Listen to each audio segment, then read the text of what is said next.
സുഹൃത്തുക്കളെ നമസ്കാരം. ഒന്ന് രണ്ട് കാര്യങ്ങൾ പറയാനായിട്ടാണ് ഈ ഒരു വീഡിയോ ചെയ്യുന്നത്. എന്തെന്ന് വെച്ചാൽ നമുക്കറിയാം, വേടന്റെ വിഷയങ്ങൾ നമ്മൾ കഴിഞ്ഞ ദിവസങ്ങളിലായിട്ട് കേരളം ഒന്നാകെ ചർച്ച ചെയ്യുന്നൊരു വിഷയമാണ്. അത് ഒരുപാട് മാധ്യമരംഗത്താണെങ്കിലും സോഷ്യൽ മീഡിയയിലാണെങ്കിലും എല്ലായിടത്തും വേടന്റെ കാര്യം തന്നെയാണ് ചർച്ച ചെയ്യുന്നത്. അപ്പോൾ അങ്ങനെ ഇരിക്കെ വേടൻ സ്റ്റേഷനിൽ നിന്ന് ഇറങ്ങിയതിന് ശേഷം, അല്ലെങ്കിൽ ഫോറസ്റ്റ് ഉദ്യോഗസ്ഥരുടെ കൈകളിൽ നിന്ന് ഇറങ്ങിയതിന് ശേഷം വേടന് കിട്ടിയൊരു വരവേൽപ്പും വേടന്റെ ഒരുപാട് പരിപാടികളൊക്കെ നമ്മൾ കണ്ടതാണ്. വേടന്റെ അമ്മയെ പറഞ്ഞവർക്കുള്ള മറുപടിയുമായി വേടൻ എഴുതിയ കവിതകളും വേടന്റെ ആ തിരിച്ചുവരവും എല്ലാം കേരളത്തിലെ ജനങ്ങൾ ഒന്നാകെ സ്വീകരിച്ചൊരു കാര്യം കൂടിയാണ്. നമുക്കറിയാം, വേടന്റെ വിഷയത്തിൽ വേടനെതിരെ സംസാരിച്ചിരുന്ന മാധ്യമങ്ങളും വേടനെതിരെ സംസാരിച്ച നമ്മുടെ പോലീസ് ഉദ്യോഗസ്ഥരും ഫോറസ്റ്റും എക്സൈസും എല്ലാം പിന്നീട് വേടൻ കുറ്റകൃത്യങ്ങൾ ചെയ്തില്ല എന്ന് മനസ്സിലാവുകയും പിന്നീട് വേടനെ വെറുതെ വിടുകയാണ് ചെയ്തത്, ജാമ്യത്തിൽ വെറുതെ വിടുകയാണ് ചെയ്തത്. അപ്പോൾ അങ്ങനെ ഇരിക്കെ വേടന്റെ കഴുത്തിൽ നിന്ന് പിടിച്ച പുലിപ്പല്ലിന്റെ പേരിലാണ് പിന്നീട് ഫോറസ്റ്റ് ഉദ്യോഗസ്ഥർ ഓടിയത്. ആ പുലിപ്പല്ല് വലിയൊരു പുലിവാലായെന്ന് തന്നെ പറയാം. വേടന്റെ പുലിപ്പല്ല് തിരികെ കൊടുക്കാന്ന് പറഞ്ഞപ്പോൾ വേടൻ പറഞ്ഞത് വേണ്ട, കേസെല്ലാം കഴിഞ്ഞതിന് ശേഷം തന്നാൽ മതി എന്നാണ്. തന്റെ വ്യക്തമായ നിലപാടിൽ അല്ലെങ്കിൽ ശക്തമായ നിലപാടിൽ ഉറച്ചു നിൽക്കുന്ന വേടനെ നമ്മൾ കണ്ടതാണ്. ആ വേടന്റെ ബിഹേവിയറും എല്ലാം നമ്മൾ കണ്ടതാണ്. എന്താണ് വേടൻ എന്നുള്ളത് കേരളത്തിലെ ജനങ്ങൾക്ക് മനസ്സിലായതുമാണ്. അപ്പോൾ വേടൻ നിരപരാധിയാണ്, അല്ലെങ്കിൽ വേടനെതിരെ കുറ്റം ചുമത്താൻ പറ്റില്ല എന്നറിഞ്ഞപ്പോൾ, അല്ലെങ്കിൽ കേരളത്തിലെ ജനങ്ങളുടെ വികാരം വേടൻ എന്ന് പറയുന്ന ആ വ്യക്തിക്കൊപ്പമാണ്, ഹിരൺദാസിനൊപ്പമാണെന്ന് മനസ്സിലാക്കി നമ്മുടെ സർക്കാർ നൈസായിട്ട് വേടന്റെ ഒപ്പമാണെന്ന് പറഞ്ഞങ്ങ് ഇറങ്ങി. അപ്പോൾ അങ്ങനെ നിന്ന് വോട്ട് പിടിക്കാമല്ലോ എന്നുള്ളൊരു തന്ത്രം അതെല്ലാവർക്കും മനസ്സിലായി. ചോറ് ഇരുന്ന എല്ലാവർക്കും ഈ കാര്യം മനസ്സിലാവും. വേടനെ പിടിച്ച സമയത്ത് വേടൻ വലിയ കുറ്റവാളിയാണ്, അല്ലെങ്കിൽ വേടൻ ആഗോള തലത്തിലുള്ള ബന്ധമുണ്ട്, വേടന്റെ അമ്മ ശ്രീലങ്കൻ വംശജയാണെന്നൊക്കെ പറഞ്ഞിട്ട് കുറേ അവന്മാർ ഇറങ്ങി. അപ്പോൾ ഇതിനെതിരെ, വേടനെ അറസ്റ്റ് ചെയ്തവർക്കെതിരെ അല്ലെങ്കിൽ വേടനെതിരെ നിയമ നടപടികൾ സ്വീകരിച്ചവർക്കെതിരെ നമ്മുടെ സർക്കാർ നിലപാട് കൈക്കൊണ്ടു. അവർക്ക് സ്ഥലം മാറ്റം എന്നുള്ള രീതിയിലേക്ക് പിന്നീട് ന്യൂസൊക്കെ വരികയുണ്ടായി. അപ്പോൾ അങ്ങനെ വന്നപ്പോൾ വേടൻ ഒരു കാര്യം പറയുകയുണ്ടായി. വേടനെ അത്രമേൽ വേദനിപ്പിച്ച ആളുകൾക്കെതിരെയും, അല്ലെങ്കിൽ വേടനെ അത്രമേൽ വേദനിപ്പിക്കാനായിട്ട് മുന്നിലേക്ക് നിന്ന് മാധ്യമങ്ങൾ, അതേപോലെ നമ്മുടെ സർക്കാർ ഉദ്യോഗസ്ഥർ, ഇവരെല്ലാം ഈ പറയുന്ന തന്തയില്ലായ്മ കാണിച്ചപ്പോഴും വേടൻ പറഞ്ഞൊരു വാക്കുണ്ട്. ആ വാക്ക് ഞാനൊന്ന് പ്ലേ ചെയ്തതിന് ശേഷം നമുക്ക് വീഡിയോയിലേക്ക് വരാം. എനിക്ക് ഒരു കാര്യം, അതീഷ് സാറിൻ്റെ സ്ഥലം മാറ്റമാണ് ഞാൻ കേട്ടത്. അത് ഒരു സിസ്റ്റം ചെയ്യുന്ന തെറ്റിനെ വ്യക്തികളെ കുറ്റക്കാരാക്കുന്നത് പോലെയാണ് എനിക്ക് തോന്നിയത്. എൻ്റെ അഭിപ്രായമാണ് പറഞ്ഞത്. അത്രേ ഉള്ളൂ. വേട്ടയാടിയ മാധ്യമങ്ങളോടോ അല്ലെങ്കിൽ ഭരണകൂടത്തോടോ രാഷ്ട്രീയമൊന്നും പറഞ്ഞില്ല. ഞാൻ എടുക്കുന്ന ജോലിക്ക് എനിക്ക് കിട്ടുന്ന സാധനങ്ങളാണ് അതൊക്കെ. ഇത് ജീവിതകാലം മുഴുവൻ ഉണ്ടാവും. അതിപ്പോൾ പ്രത്യേകിച്ചൊന്നും പറയാനൊന്നുമില്ല. ഇത് നിരന്തരമായിട്ട് ഞാൻ അനുഭവിച്ചുകൊണ്ടിരിക്കുന്ന കാര്യങ്ങളാണ്. ഇതെനിക്ക് ശീലമായി മാറിയിരിക്കുന്നു. ഇപ്പോൾ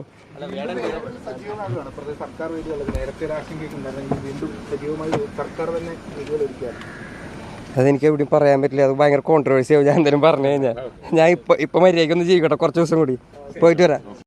കണ്ടില്ലേ, വേടൻ പറഞ്ഞു കേട്ടില്ലേ? ഈ ഒരു കളിയാക്കലും ഈ പ്രശ്നങ്ങളും എല്ലാം വേടൻ മുൻപ് തന്നെ അനുഭവിച്ചുകൊണ്ടിരിക്കുന്ന കാര്യമാണ്. അത് പുതിയ കാര്യമൊന്നുമല്ല. എന്താണ് വേടൻ എന്ന് പറയുന്ന വ്യക്തിയുടെ നിലപാടെന്നും ഏത് നിലപാടിലാണ് വേടൻ ഉറച്ചു നിൽക്കുന്നതെന്നും ഉള്ളത് നമുക്ക് ആ ഒരു വീഡിയോ കാണുമ്പോൾ തന്നെ അറിയാൻ മുൻപ് നമുക്കറിയാം. എന്നിരുന്നാൽ പോലും ഈ ഒരു വീഡിയോ കൂടുതൽ ജനങ്ങളിലേക്ക് വേടനെ അങ്ങോട്ട് എത്തിക്കുകയാണ്. ജനഹൃദയങ്ങളിലേക്ക് വേടൻ എന്ന് പറയുന്ന വ്യക്തിക്ക് വലിയൊരു സ്ഥാനമാണ് വേടൻ്റെ ഈ വാക്കുകൾ, അല്ലെങ്കിൽ വേടൻ്റെ നിലപാടുകളിൽ കൂടി നമുക്ക് മനസ്സിലാവുന്നത്, അല്ലെങ്കിൽ നമുക്ക് ഉണ്ടാവുന്നത്. അപ്പോൾ വേടൻ എന്ന് പറയുന്നത്, ഇതുപോലുള്ള വേടന്മാർ വേണമെന്ന് ഞാൻ മുൻപും പറഞ്ഞതാണ്. ഇപ്പോൾ പുതിയൊരു സംഭവം ഇറങ്ങിയിട്ടുണ്ട്. അതായത് വേടർ സഭ എന്ന് പറയുന്നൊരു, ഈ പറയുന്ന മറ്റേ നായർ അങ്ങനെയൊക്കെയുള്ളൊരു സഭയാണെന്ന് തോന്നുന്നു, അവരിറങ്ങിയിട്ടുണ്ട്. ഈ പറയുന്ന വേടൻ എന്ന് പറയുന്ന പേര് മാറ്റണം, ആ പേര് ഞങ്ങളുടെ സഭയുടേതാണ്, അത് വെച്ചുകൊണ്ട് ഇങ്ങനൊന്നും ചെയ്യാൻ പറ്റത്തില്ല എന്ന് പറഞ്ഞിട്ട്. നീയൊക്കെ ഏതാടാ? എങ്കിലുമൊക്കെ സഭയുടെ പൃഷ്ഠം നിന്നുകൊണ്ടിരിക്കുന്ന കുറേ വാണങ്ങളുണ്ട്. ഞങ്ങളുടെ പേരാണ് വേടൻ. ഇത്ര നാൾ നീയൊന്നും വേടനെ അറിയത്തില്ലായിരുന്നോ? ഈ വേടൻ എന്ന പേര് എങ്ങനെയാണ് ഉരുത്തിരിഞ്ഞ് വന്നത്, ഈ ഹിരൺദാസിന് എങ്ങനെയാണ് ഈ വേടൻ എന്ന പേര് ഉരുത്തിരിഞ്ഞ് വന്നതെന്നുള്ളത് ഈ ബാലകൃഷ്ണൻ പറയുന്ന വീഡിയോ നമ്മുടെ ചാനലിൽ ഇട്ടിട്ടുണ്ട്. അപ്പോൾ അങ്ങനെ ഇരിക്കെ ഈ വേടൻ എന്ന് പറയുന്ന പേര് മാറ്റണമെന്ന് പറഞ്ഞിട്ട് കുറേ പ്രഹസനമായിട്ട് ഇതിൻ്റെ പേരിൽ അറിയപ്പെടാൻ വേണ്ടിയിട്ട് ഇറങ്ങിയിരിക്കുന്നുള്ള വാണങ്ങളാണെന്ന് നമുക്ക് ചിന്തിക്കാം. അത് സ്വാഭാവികമായിട്ട് നമുക്ക് മനസ്സിലാവും. അങ്ങനെ ഇരിക്കാൻ നമ്മൾ വേടൻ്റെ നിലപാട് കണ്ടു. അതിനുശേഷം വന്നൊരു പ്രശ്നം എന്ന് പറഞ്ഞാൽ, വേടൻ കിളിമാനൂർ പരിപാടിക്ക് വരുമെന്ന് പറഞ്ഞിട്ട് വന്നില്ല. ആ വരാത്തതിൻ്റെ പേരിൽ അവിടെ കുറച്ച് പ്രശ്നങ്ങളുണ്ടായി. എന്തുകൊണ്ടാണ് വേടൻ വരാത്തതെന്ന് നമ്മൾ ആദ്യം ഒന്ന് ചിന്തിക്കണമല്ലോ. അപ്പോൾ വേടൻ എന്തുകൊണ്ട് വന്നില്ല എന്നുള്ളതിൻ്റെ ആ വീഡിയോടെ ഞാനൊന്ന് പ്ലേ ചെയ്യാം. പ്രിയപ്പെട്ടവരെ, ഇന്ന് കിളിമാനൂരിൽ വെച്ച് നടത്താനിരുന്ന എൻ്റെ പരിപാടിയിൽ ലിജു എന്ന് പറയുന്ന ഒരു സഹോദരൻ, ഒരു ടെക്നീഷ്യൻ, ഷോക്കേറ്റ് മരണപ്പെട്ടിരിക്കുന്നു.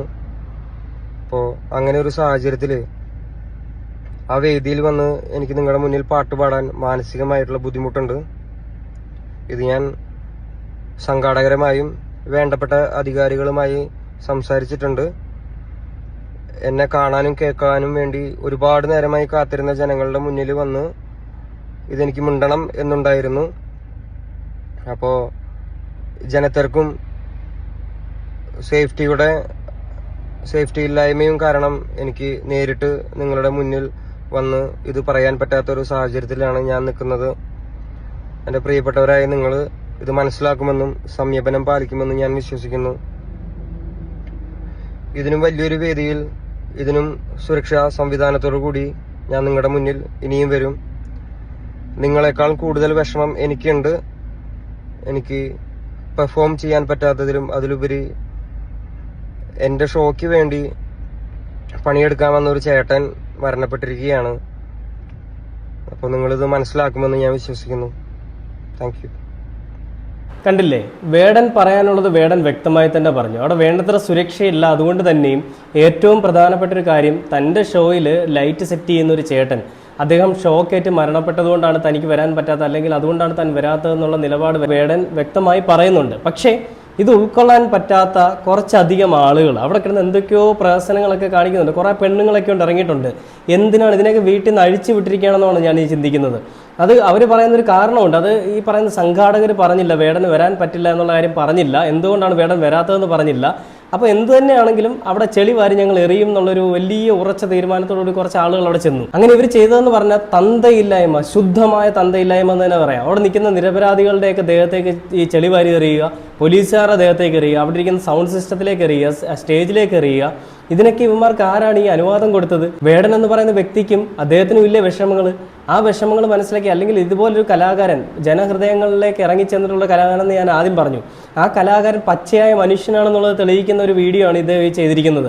അതായത് തൻ്റെ കൂടെ തൻ്റെ സഹോദര തുല്യനായിട്ടുള്ള ഒരാൾ മരിച്ചപ്പോൾ ആ വേദിയിൽ വന്ന് എനിക്ക് പാടാൻ പറ്റില്ല. ഒരുപക്ഷെ വേടൻ പാടിയിരുന്നെങ്കിൽ ഇത്രയും നാളും വേടനോട് തോന്നിയിരുന്ന ഒരു ആരാധന അത് എല്ലാവരുടെയും മനസ്സിൽ നിന്ന് പോയേനെ. പക്ഷെ വേടൻ അവിടെ എടുത്ത നിലപാടാണ് വ്യക്തം, അല്ലെങ്കിൽ വേടൻ അവിടെ എടുത്ത നിലപാടാണ് ശരി. എൻ്റെ സഹോദര തുല്യനായിട്ടുള്ള ഒരാൾ മരിച്ച സ്റ്റേജിൽ എനിക്ക് പാടാൻ സാധിക്കില്ല, അല്ലെങ്കിൽ എനിക്ക് അവിടെ വരാൻ പറ്റില്ല. ഞാൻ അടുത്തൊരു സ്റ്റേജിൽ ഞാൻ നല്ല ഇതിലും സുരക്ഷയുള്ള സ്ഥലത്ത് ഞാൻ വരാം. ആ സ്റ്റേജ് ഇരിക്കുന്ന സ്ഥലം തന്നെ നമുക്ക് കണ്ടാൽ അറിയാം. ഇതിനൊക്കെ ആരാണ് അനുമതി കൊടുത്തത്? ആ സ്റ്റേജ് ഇരിക്കുന്നത് ഒരു ചെളി നിറഞ്ഞ പാടത്താണ്. ആ പാടം നിറയെ ചെളിയാണ്. ആ ചെളിയിൽ നിന്നുകൊണ്ടാണ് വേടൻ്റെ പരിപാടി കാണാൻ ആളുകൾ നിൽക്കുന്നത്. അപ്പോൾ ഇത്രയും മോശമായിട്ടുള്ള സുരക്ഷാ സംവിധാനങ്ങൾ ഒരുക്കിയിട്ടുള്ള ഈ ഒരു സ്ഥലത്ത് ആരാണ് അനുമതി കൊടുത്തതെന്നുള്ള ആദ്യം നമ്മൾ മനസ്സിലാവും. പഞ്ചായത്തിലുള്ള അധികൃതർ തന്നെ ആയിരിക്കില്ല, അവരുടെ ഭാഗത്താണ് തെറ്റ്. അല്ലാതെ ഇവിടെ കാണാൻ വന്നതോ ചെളിവാരി എറിഞ്ഞ ആളുകളുടെ തെറ്റല്ല. ആ സംഘാടകരുടെയും അതേപോലെ അവിടുത്തെ അധികൃതർ ആരാണോ ഇതിന് അനുമതി കൊടുത്ത് അവരുടെ തെറ്റാണ്. ആ ഒരു വേദിയിൽ വേടൻ കൂടി വന്നിരുന്നെങ്കിൽ ആ വേടൻ അവിടെ എന്ത് സുരക്ഷാ സംവിധാനം നിങ്ങൾ ഒരുക്കിയേനെ? പോലീസുകാർ പോലും ചെളി വന്നപ്പോൾ പെട്ടെന്ന് ഇങ്ങനെ കൈവച്ച് മറച്ചുകൊണ്ട് ഓടിയത്. അങ്ങനെയുള്ളൊരു സ്ഥലത്ത്, അല്ലെങ്കിൽ മതിയായ സുരക്ഷാ സംവിധാനം ഇല്ലാത്തൊരു സ്ഥലത്ത് വേടൻ എന്ന് പറയുന്ന വ്യക്തി വന്നാൽ നമുക്കറിയാം ആയിരക്കണക്കിനല്ല, 10,000, 20,000, 30,000 അധികം ആളുകൾ അവിടെ കൂടും. അങ്ങനെ ഒരു ആൾ കൂടുന്നൊരു സ്ഥലത്തേക്ക് വേടനെ കൊണ്ടത് കൊല്ലാൻ വേണ്ടിയായിരുന്നു നിങ്ങൾ ഈ പരിപാടി നടത്താൻ ശ്രമിച്ചത്. അത് മനസ്സിലാക്കിയ വേടൻ തൻ്റെ സഹോദര തുല്യനായ ഒരാൾ അതേ വേദിയിൽ തന്നെ തനിക്ക് വേണ്ടിയിട്ടുള്ള സൗകര്യങ്ങൾ ഒരുക്കുന്നതിനിടയിൽ ഷോക്കേറ്റ് മരിക്കുകയും ചെയ്തതിൻ്റെ സാഹചര്യത്തിൽ അദ്ദേഹം അവിടേക്ക് വരണ്ടെന്ന് വെച്ചു. അത് വളരെ നല്ലൊരു തീരുമാനം തന്നെയാണ്. അതിനെ വെറുതെ ഇങ്ങനെ വേടൻ ഇങ്ങനെ ചെയ്തു, അല്ലെങ്കിൽ വേടൻ വന്നില്ല, വേടൻ്റെ തന്തയ്ക്ക് വിളിക്കുക, വേടൻ്റെ തള്ളയ്ക്ക് വിളിക്കുക എന്നൊക്കെ പറഞ്ഞിട്ട് കുറേ അവന്മാർ ഇറങ്ങിയിട്ടുണ്ട്. എങ്ങനെയെങ്കിലും വേടനെ ഈ അങ്ങ് ഇല്ലായ്മ ചെയ്ത് കളയാന്നുള്ളൊരു തീരുമാനത്തിലുള്ള പോലെ. എന്തായാലും അതുകൊണ്ടൊന്നും വേടനൊന്നും സംഭവിക്കാൻ പോകുന്നില്ല. ചെളിവാരി എറിഞ്ഞവന്മാർക്ക് എന്തായാലും കേസ് മിക്കവാറും ഉടനെ വരുമായിരിക്കാം. പിന്നെ ഈ പറഞ്ഞ സംഘാടകർ പറഞ്ഞില്ലെങ്കിൽ അത് നിങ്ങൾ ചെയ്ത വലിയ തന്തയില്ലായ്മ തന്നെയാണ്. വേടൻ എന്ന് പറയുന്ന വ്യക്തിയുടെ ക്രെഡിബിലിറ്റിയെ നിങ്ങളത് ബാധിപ്പിക്കാൻ നോക്കി, പക്ഷേ അത് ബാധിച്ചത് അത്രയും നിങ്ങൾക്ക് തന്നെയാണെന്നുള്ളത് നിങ്ങൾ ഓർക്കണം. അപ്പോൾ അതിൽ ബാരിക്കേഡുകളൊക്കെ ഊരി എറിഞ്ഞ ആരാധകർ എന്നൊക്കെ പറഞ്ഞിട്ട് കുറേ വീഡിയോ സോഷ്യൽ മീഡിയ മുഴുവൻ ഇന്നലെ ചർച്ച ചെയ്തൊരു വീഡിയോ ആണത്. ഞാൻ അത് വീഡിയോ ഒന്ന് പ്ലേ ചെയ്യ സൈഡിൽ. കാരണം വേടനോടുള്ള അത്രയും ആരാധകരുള്ളത് കൊണ്ടാണ് നമുക്ക് ഇത്രയും റോഡ് ബ്ലോക്ക് ആയത്. ഒരു കാരണവശാലും അതുകൊണ്ട് വേടൻ എത്താൻ കഴിയില്ല എന്ന് അറിയിച്ചിട്ടുണ്ട്. അതുകൊണ്ട് എല്ലാവരും വളരെ സംയമനം പാലിക്കുക. ബാരിക്കേഡുകൾ തുടങ്ങിയൊക്കെ വലിച്ചു കൊടുക്കാൻ ശ്രമിക്കണം. പക്ഷെ സാഹചര്യം നിങ്ങൾ മനസ്സിലാക്കുക. എല്ലാവരും സാഹചര്യം മനസ്സിലാക്കുക. നിങ്ങൾ ഓരോരുത്തരും ശ്രദ്ധിക്കേണ്ടത്, പോലീസിന്റെ ക്യാമറ ഇവിടെ നിരീക്ഷണത്തിലാണ്. നിങ്ങൾ ആര് എന്ത് ചെയ്താലും കൃത്യമായിട്ട് പോലീസ് നിരീക്ഷിക്കുന്നുണ്ട്. അതിന്റെ വീഡിയോ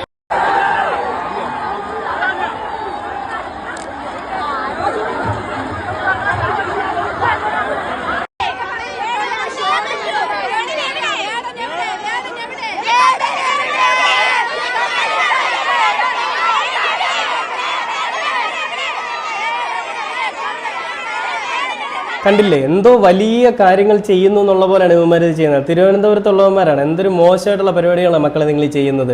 വേടൻ എന്ന് പറയുന്ന വ്യക്തി അദ്ദേഹത്തിൻ്റെ നിലപാട് വ്യക്തമാക്കി. അദ്ദേഹം എന്തുകൊണ്ട് വരുന്നില്ല എന്നുള്ള, എല്ലാവരുടെ കയ്യിൽ ഫോണൊക്കെ ഉള്ളതല്ലേ. സംഘാടകർ പറഞ്ഞില്ല, നിങ്ങൾക്ക് തന്നെ ചിന്തിക്കാം. വേടൻ എന്ന് പറയുന്ന വ്യക്തി, ഇത്രയും ആളുകളെ സ്നേഹിക്കുന്നൊരു വ്യക്തി എന്തുകൊണ്ട് വരുന്നില്ല എന്ന് പറയുമ്പോൾ സ്വാഭാവികമായിട്ട് നിങ്ങൾക്ക് ചിന്തിക്കാവുന്നേ ഉണ്ടായിരുന്നുള്ളൂ. പക്ഷെ നിങ്ങൾ ആരും അത് ചിന്തിക്കുന്നില്ല. നിങ്ങൾ ഈ കാണിക്കുന്നതിൽ പെട്ടുപോകുന്നത് നിരപരാധികളായിട്ടുള്ള കുഞ്ഞുങ്ങളും അതേപോലെ അവിടെ നിൽക്കുന്ന പ്രായമുള്ളവരും അതേപോലെ അവിടെ നിൽക്കുന്ന മറ്റുള്ള ജനങ്ങളുമൊക്കെയാണ്. നിങ്ങളൊരു 5-6 പേര് വാരി എറിയുന്ന ചെളി തന്നെ അത് എത്രയോ ആളുകളുടെ ദേഹത്തെ ചെന്നെറിക്കുന്നത്. ഒരു ഭാഗത്ത് യുദ്ധം നടക്കുമ്പോൾ രാജ്യത്തെ രക്ഷിക്കാനായിട്ട് കുറച്ച് ആളുകൾ പോരാടുമ്പോൾ മറുഭാഗത്ത് ഭ്രാന്ത് കാണിക്കുകയാണ് കുറേമാരെ വന്നിട്ട്. വെറും ഭ്രാന്ത്. അല്ല എന്ത് പറയും, ഇതിനെ ന്യായീകരിച്ചുകൊണ്ടൊക്കെ സംസാരിക്കുന്നവന്മാരെയൊക്കെ ഞാൻ കണ്ടു. വേടൻ എന്ന് പറയുന്ന വ്യക്തി ഒരു മനുഷ്യനാണ്, അയാൾക്ക് ഫീലിങ്സ് ഒക്കെ ഇല്ലേ, അയാളുടെ ഫീലിങ്സ് അയാൾ പറഞ്ഞു. പിന്നെ ഏറ്റവും വലിയ പ്രശ്നം ഞാൻ ആദ്യമേ പറഞ്ഞു, ഇവിടെ സംഘാടകരാണ്. ആ പരിപാടി വെച്ചിരിക്കുന്ന സ്ഥലം നോക്കി, ആ വെള്ളത്തിൻ്റെ അല്ലെങ്കിൽ ആ ചെളിക്കെട്ടിന് ഇടയ്ക്കാണ് പരിപാടി വെച്ചിരിക്കുന്നത്. ആരെങ്കിലും വേടൻ പരിപാടി ചെയ്യുന്ന സമയത്ത് ഇതുപോലെ എന്തെങ്കിലും എടുത്ത് എറിഞ്ഞു കഴിഞ്ഞാൽ അല്ലെങ്കിൽ ചെളിവാരി എറിഞ്ഞാൽ അത് വേടൻ എന്ന് പറയുന്ന വ്യക്തിയെ കരിവാരി തേക്കാനായിട്ട് തന്നെ ചെയ്തൊരു പ്രവൃത്തി തന്നെയാണെന്ന് നമുക്ക് ചിന്തിക്കാം. അപ്പോൾ അതുകൊണ്ട് തന്നെയും അവിടെ വേടൻ വരാഞ്ഞത് ഏറ്റവും ഉചിതമായ ഒരു കാര്യം തന്നെയായിരുന്നു എന്നുള്ളത് എനിക്ക് ഇതൊരു സമയത്ത് പറയാനുണ്ട്. അപ്പോൾ അതിൽ കുറേ രോഷാകുലരായിട്ടുള്ള ആളുകളുടെയൊക്കെ വീഡിയോസ് ഉണ്ട്, ഞാനതൊന്നും പ്ലേ ചെയ്യുന്നില്ല. കുറേ സ്ത്രീകളൊക്കെ ഉണ്ട്, എന്തൊക്കെയോ ആണെന്യുള്ള ഭാവത്തിൽ വന്നിട്ട് എന്തൊക്കെയോ കാട്ടിക്കൊടുന്നു. വേടനെ ഞങ്ങൾക്ക് കാണണം, വേടൻ വന്നില്ല, വേടൻ വരാത്തതുകൊണ്ട് ഞങ്ങൾക്ക് പ്രശ്നമാണ്, ഞങ്ങൾ വേടനെ കാണാൻ വേണ്ടി വന്നതാണ്, നീയൊക്കെ ഏതാണെന്നൊക്കെ പറഞ്ഞു കുറേ സംസാരിക്കുന്നുണ്ട്. എന്തൊക്കെയാ വീട്ടിൽ നിന്നൊക്കെ കുറ്റിയും പറിച്ച് ഇറങ്ങിയിരിക്കുകയാണ് തോന്നുന്നു. ഇതൊക്കെ ഒരു നാണമില്ലാത്തതൊക്കെ. വേടൻ എന്ന് പറയുന്ന വ്യക്തിയുടെ നിലപാട് വേടൻ വ്യക്തമാക്കിയപ്പോഴും അവർക്ക് പ്രശ്നം വേടൻ എന്ന് പറയുന്ന വ്യക്തി വരാത്തതിലും അതേപോലെ തന്നെ സംഘാടകർ അല്ലെ നേരത്തെ അത് അറിയിക്കാത്തത് കൊണ്ടുള്ള പ്രശ്നങ്ങളൊക്കെയാണ്. നമ്മൾ കണ്ടില്ലേ നമ്മുടെ നാട്ടിലെ അവസ്ഥ എന്ന് പറഞ്ഞാൽ ഇതൊക്കെയാണ്. വെറും ഭ്രാന്തന്മാരെ പോലെയാണ് ഇപ്പോഴത്തെ യുവജനത എന്ന് പറയുന്നത്. അത് വേടൻ എന്ന് പറയുന്ന വ്യക്തിയെ കുറ്റം പറയാനോ ഒരു കാരണവശാലും പറ്റില്ല. വേടൻ്റെ നിലപാടോ അല്ലെ വേടൻ്റെ സാഹചര്യം വേടൻ പറഞ്ഞിട്ടും അത് ഈ പറയുന്ന ഭ്രാന്തന്മാരെ അറിയിക്കാഞ്ഞത് സംഘാടകർ ചെയ്ത് തെറ്റ് തന്നെയാണ്. സംഘാടകരുടെ ഭാഗത്ത് നല്ല തെറ്റുണ്ട്. അതായത് നമ്മുടെ വേടൻ എന്ന് പറയുന്ന വ്യക്തിയുടെ നിലപാടിൽ വേടൻ ഉറച്ചു നിൽക്കുന്നതിൽ കൊണ്ട് വേടൻ ഇപ്പം ഒന്നും സംഭവിക്കാനില്ല. വേടൻ ഇനിയും നല്ല രീതിയിൽ പരിപാടികൾ ചെയ്യും. വേടൻ്റെ ഒരു സഹജീവികളോടുള്ള സ്നേഹം കാരണം അല്ലെങ്കിൽ തൻ്റെ ഒപ്പം നിൽക്കുന്ന ഒരാളോടുള്ള സ്നേഹം കാരണം ഇത്രയും ലക്ഷങ്ങൾ വാങ്ങാൻ പറ്റുന്ന അല്ലെങ്കിൽ ഇത്രയും വലിയ ആളുകൾ കൂടുന്നൊരു പരിപാടി വേടൻ വേണ്ടെന്ന് വെച്ചിട്ടുണ്ടെങ്കിൽ ആ വേടൻ എന്ന് പറയുന്ന വ്യക്തിയുടെ മനസ്സിലെ ആ ഒരു വെളിച്ചം അല്ലെങ്കിൽ ആ മനസ്സിലെ ഒരു നന്മ നമുക്ക് മനസ്സിലാക്കാവുന്നതേ ഉള്ളൂ.